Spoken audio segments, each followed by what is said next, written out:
జీవితం కంటే ఏది గొప్పది కాదు. హృదయాన్ని పట్టి పీడించే బాధలు కావచ్చు, నిన్ను చుట్టుముట్టే కష్టాలు కావచ్చు, ఆనందం కాసేపే, వేదన కాసేపే. ఏ కష్టం, ఏ మనిషి నిన్ను బాధించలేరు.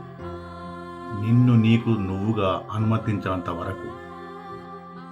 తగిలిన గాయం, కలిగిన బాధ కాలగమనంలో కనుమరు కాక తప్పదు.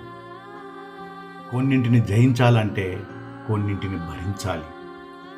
జీవితం ఓ యుద్ధం అని నువ్వు నమ్మితే ఇప్పుడు సందేహించడం అనవసరం. ఎందుకంటే ఎప్పుడో మొదలైన యుద్ధం నీ జీవితం ఇది అని నీకు తెలిస్తే నీ కర్తవ్యం పోరాటం అని నీకు అవగతం అవుతుంది. కాబట్టి గతాన్ని గురించి, బాధను, భవిష్యత్తు గురించి, భయాన్ని విడిచిపెట్టి లక్ష్య సాధనలో నిమగ్నమై నీ గమ్యం వైపు సాగిపో.